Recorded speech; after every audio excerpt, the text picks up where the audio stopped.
Hey, welcome back to another video. I'm Ivan Calderon, and today we're doing a beat breakdown.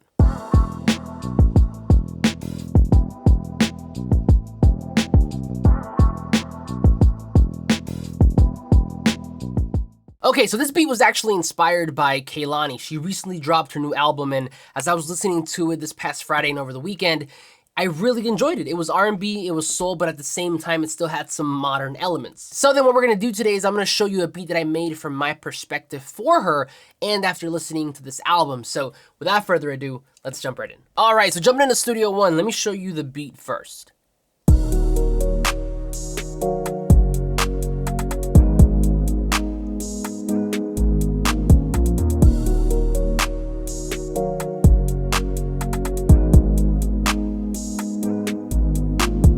Okay, so this beat started out with some Rhodes. Now that sounded like this in the very, very beginning.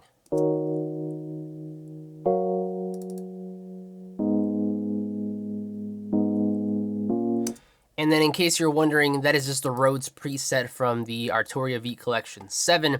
Now that sounded okay, but it was a little boring to me. So I kind of spiced it up a little bit and I turned it into this.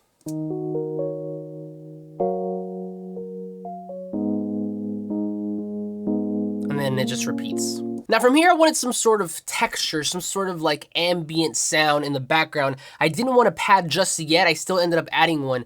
But to achieve that, what I basically did was I took the original keys, which were these here, I bounced them to audio, and then what I did is I chopped the audio up at the transient, so at the beginning of the chords, and then I reversed every single one of those pieces. From there, I added an EQ to filter some things out, like you see here, and then a bunch of reverb, and we get this.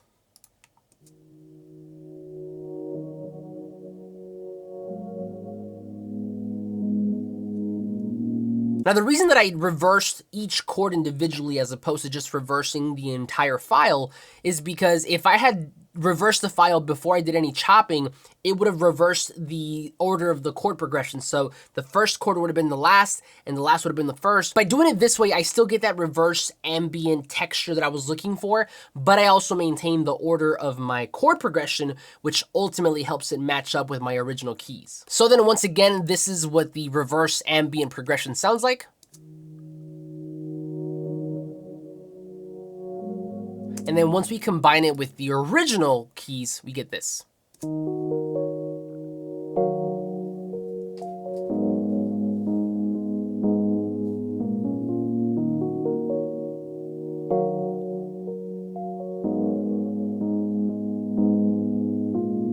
What I also love about this technique is that it almost also creates a sense of suspense.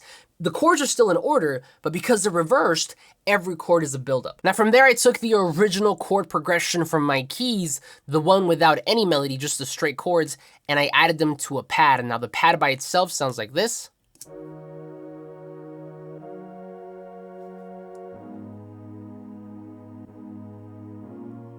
Now originally, it sounded like this. But what I did to get to that point was I added an EQ to filter out some of the high end, and then a stereo whitening plugin, which is free actually. I've covered this in a video before, but Whiter by Infected Mushroom or Polyverse, I'm not quite sure which one makes it, totally free, and it's really, really good. So again, and then once we combine the keys and the reverse ambient keys, we get this.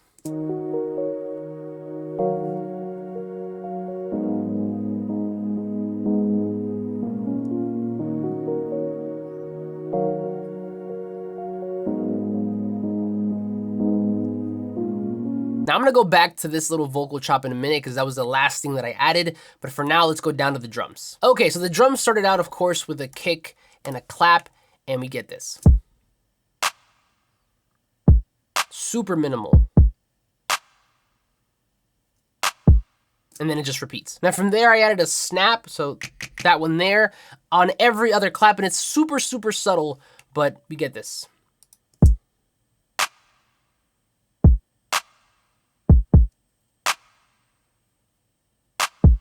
Now to keep it a little bit more interesting, I also added a snare on some of the upbeats. So together, that sounds like this.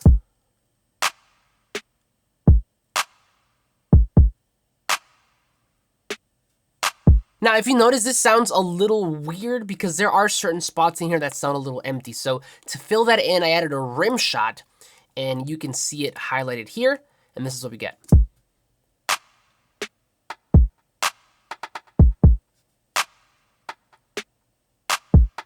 And then on that rim shot, all I did was I added, I believe it was some delay and reverb, so nothing crazy. Now from there, of course, we have to have some sort of hi-hat, so that sounds like this.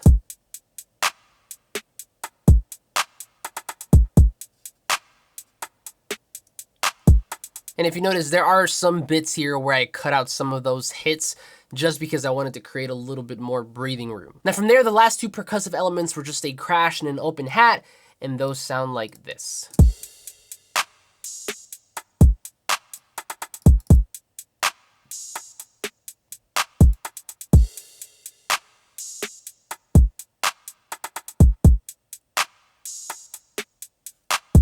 Now, as far as the basses go, I had two. I had an 808 first, and that's just following the basic root note from the chord progression that I played. So that alone sounds like this.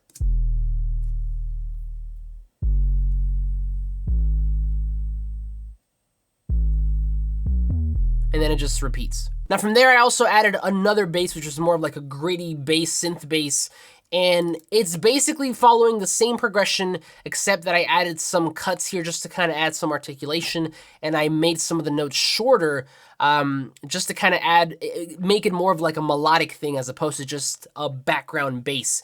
So that bass sounds like this.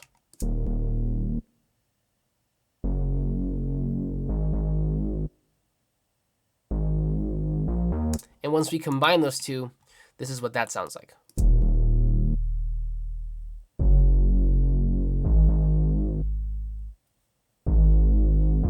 And finally, the whole drum section together.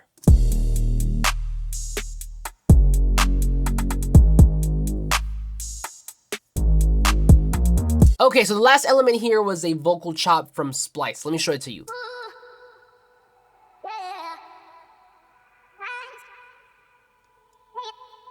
And then it just has a couple more hits. I didn't like that order, so I just chopped it up and made my own arrangement. And untreated, again, it sounds like this.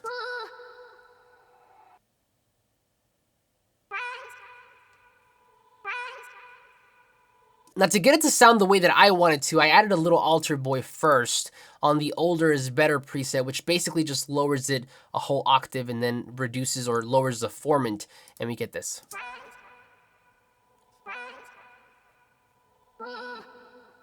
From there, I added an EQ to cut out some of the highs, which kind of just filters it, really. And then a little plate by Sound Toys, which is just a plate verb, and then the Echo Boy by Sound Toys, which is a delay, and it's set to quarter notes. So with all the effects together, we get this.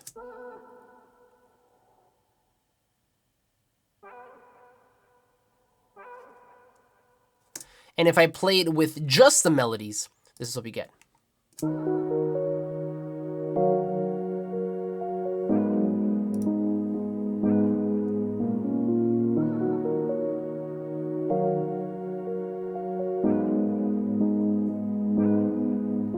And then, of course, finally, the entire beat together is this.